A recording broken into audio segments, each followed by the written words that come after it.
దండును కలవరపడిచి వారి రథచక్రములు ఊడిపడినట్లు చేయగా వారు బహు కష్టపడి తోలుచుండిరి. అప్పుడు ఐగుప్తీయులు ఇశ్రాయేలు ఎదుటి నుండి పారిపోదము రండి, యెహోవా వారి పక్షమున మనతో యుద్ధము చేయుచున్నాడని చెప్పుకొనిరి. ఇక్కడ రెండు కార్యాలు దేవుడు జరిగించాడు. ఇశ్రాయేలు ప్రజలు రెండు సందర్భాలను బట్టి భయపడ్డారు. ఒకటేమో ముందుగా ఉండేది ఏంటి, ఎర్ర సముద్రం చూసి భయపడ్డారు. వెనుకున్నటువంటి శత్రు సైన్యం చూసి భయపడ్డారు. ఈ అధ్యాయంలో కాస్త మీరు ముందుకు చదివితే సముద్రాన్ని రెండు పాయలుగా చీల్చినట్టుగా మనం చూస్తాం.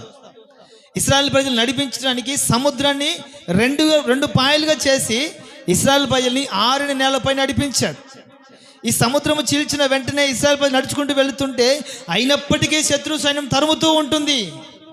కానీ ఆ శత్రువులు తన ప్రజల్ని తాకకుండానట్లుగా ఏం చేశాడంటే దేవుడు అగ్ని స్తంభమై అగ్ని మేఘమైన స్తంభము నుండి దిగి వచ్చాడు.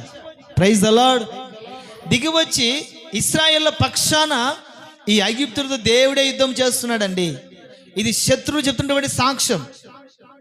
యెహోవా వారి పక్షమున మనతో యుద్ధము చేయుచున్నాడని వాళ్ళు చెప్పుకొని తిరిగి వెళ్ళిపోయారండి.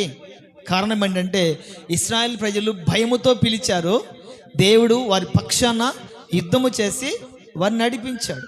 Praise the Lord. హల్లెలూయా. నా ప్రియమైన వాళ్ళరా, ఈ మాసం అంతట్లో కూడా మనము పలు రకాలుగా దేవుని పిలిచిన వారికి దేవుడు ఉత్తరం ఇచ్చాడని 4 వారాలుగా సాక్ష్యం చెప్తున్నారు. పిలవని వారికి ఏ ఉత్తరం రాలేదనుకోండి, అది వేరే సంగతి. మనం పిలవకూడదు, ఆయన పలకకూడదు అన్నట్లుగా ఉన్నారు కొంతమంది.